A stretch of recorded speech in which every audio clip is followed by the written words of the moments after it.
Caminho, Verdade e Vida, Francisco Cândido Xavier, pelo Espírito Emmanuel, editora FEB. Viver pela fé, mas o justo viverá pela fé. Paulo aos Romanos 1,17. O que você entende por viver pela fé? Muitas pessoas entendem que vai trabalhar no seu dia a dia, com fé, com esperança, acreditando em Deus, acreditando nas forças divinas. Outras pessoas acham que a fé vai trazer tudo para nós. Logicamente que nós precisamos ter fé, mas precisamos também entender que, para termos os bons resultados, precisamos trabalhar intimamente pelo nosso aperfeiçoamento, pela nossa melhoria. E assim nós vamos construir essa fé em nossa caminhada, em nosso dia a dia, para nos aprimorarmos sempre. Emmanuel traz para a gente outras reflexões mais importantes e às vezes até que a gente nunca pensou naquela possibilidade. A visão da espiritualidade superior, para cada versículo do Evangelho, é para nós uma lição imperecível, fortalecendo nossos espíritos, fortalecendo nossa forma de entender a vida. Na Epístola aos Romanos, Paulo afirma que o justo viverá pela fé. Portanto, nós temos que entender que já entra uma situação mais importante que a gente começa a perceber: o justo. Não poucos aprendizes interpretaram erradamente a assertiva. Supuseram que viver pela fé seria executar rigorosamente as cerimônias exteriores dos cultos religiosos. Está vendo como que ele traz para a gente uma outra abordagem? Logicamente que a espiritualidade superior tem os dados de todos aqueles que interpretaram, de muitos daqueles que interpretaram os textos sagrados segundo o seu modo. E ele traz para a gente reflexões para que a gente amplie as oportunidades de entendimento. Portanto, quando ele fala que interpretava a assertiva de forma errada, porque a maioria das pessoas tentam procurar aquilo que é mais cômodo, aquilo que é mais tranquilo para ele. Supuseram que viver pela fé seria executar rigorosamente as cerimônias exteriores dos cultos religiosos. Olhar para dentro de si mesmo? Não, para quê? Eu tenho que fazer bem aquilo que as pessoas estão vendo que eu faço. Mas nós esquecemos, e isso é uma coisa muito importante, de olhar para aquilo como eu me vejo intimamente, ou como os meus protetores estão me vendo. Já pararam para pensar nisso? A sua forma de viver a sua fé é inerente a você. Agora, como que as pessoas estão te vendo? E como que os seus protetores estão te vendo? Porque os nossos protetores, eles veem a nossa essência, veem o âmago do nosso ser. Portanto, nós temos que começar a dar um novo passo, um novo entendimento, um novo norte.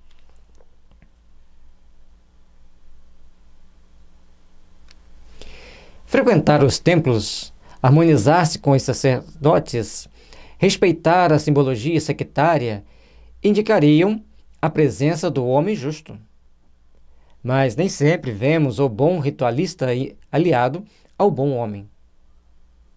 E, antes de tudo, é necessário ser criatura de Deus em todas as circunstâncias da existência. E aí vem a questão: quem é o bom espírita? Vamos trazer para a doutrina espírita, que é nosso segmento religioso, filosófico religioso. Frequentamos bem o templo com assiduidade? Participamos das tarefas com assiduidade? Aceitamos todos os parâmetros das regras da casa que nós frequentamos?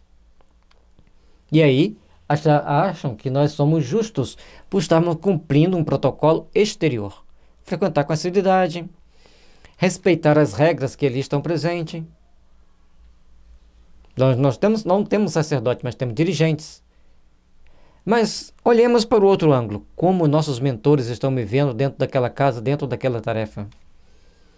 A forma que eu estou me vendo, a forma que os meus colegas estão me vendo e a forma que os mentores estão me vendo.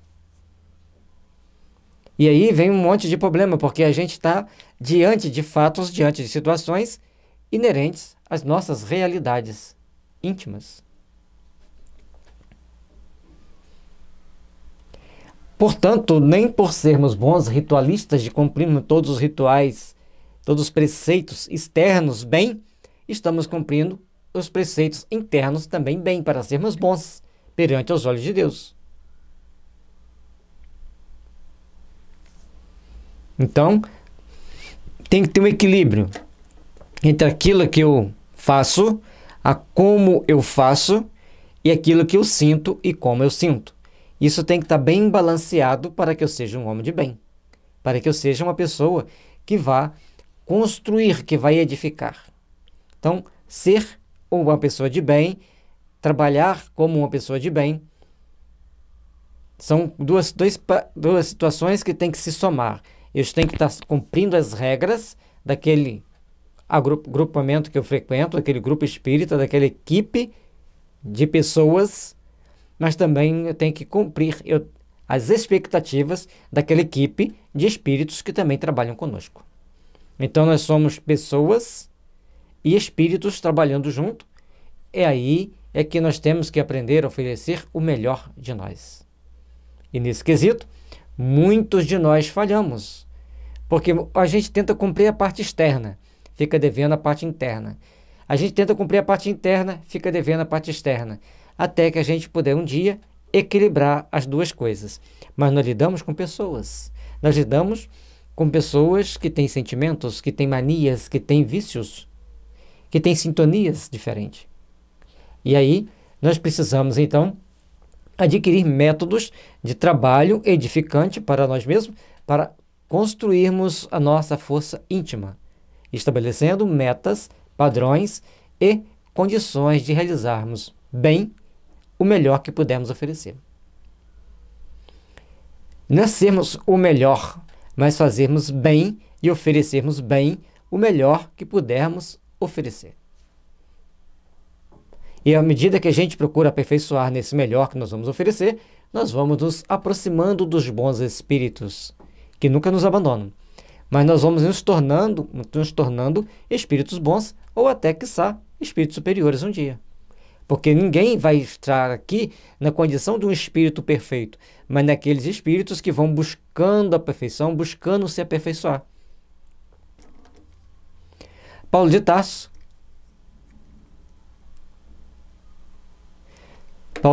queria dizer que o justo será sempre fiel, viverá de modo invariável na verdadeira fidelidade ao Pai que está nos céus.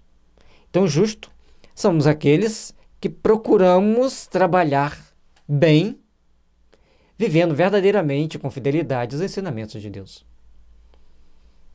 É um exercício longo. Eu não dou conta. Você dá conta de fazer a parte que te compete bem?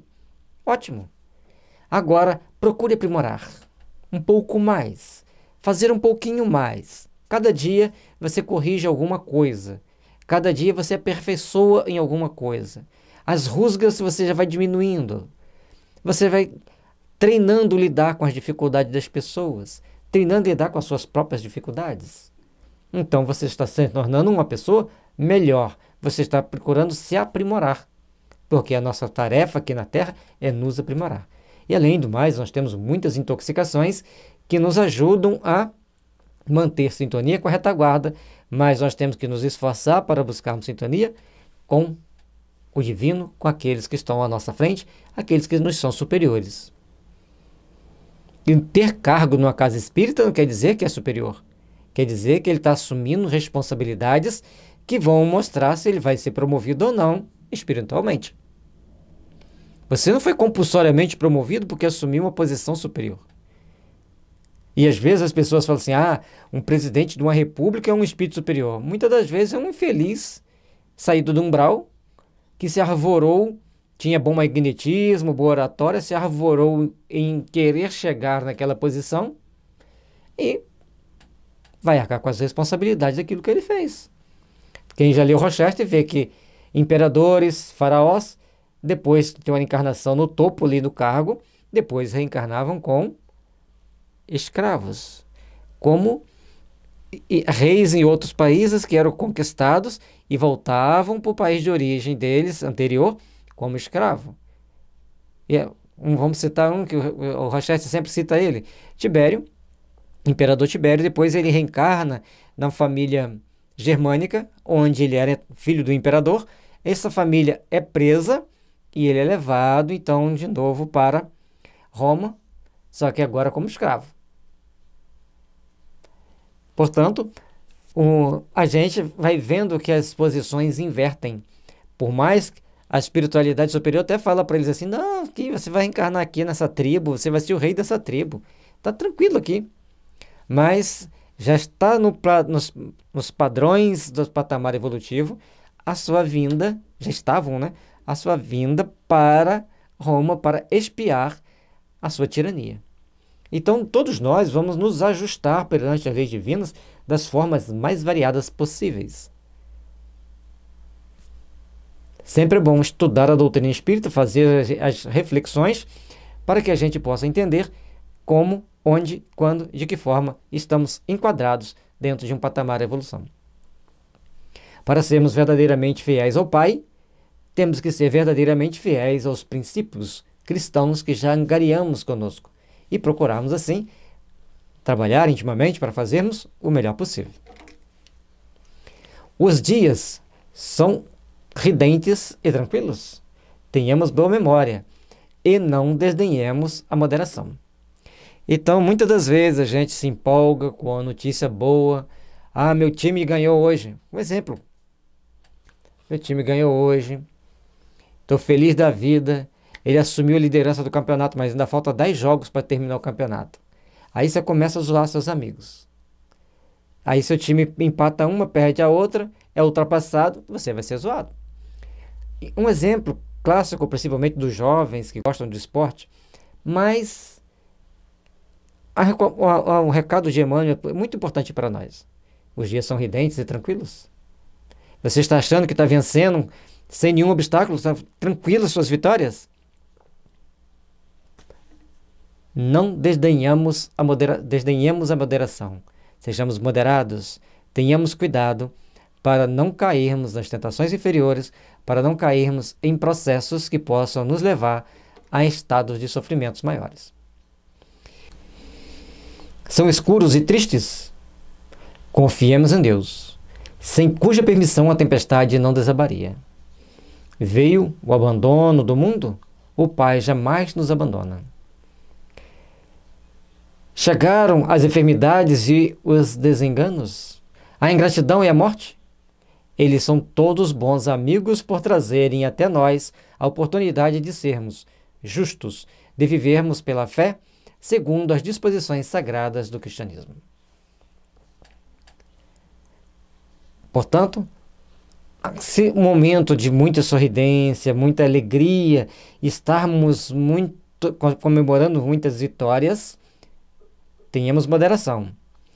Porque, sendo moderados, não criaremos problemas para, nos momentos da escuridão e das tristezas, podermos abrir a porta do coração para confiar em Deus. E saber que Ele é o Senhor de tudo na nossa vida. E, portanto, as tempestades passarão. Porque se elas aconteceram, foi com a autorização deles, elas não são permanentes, não são para sempre.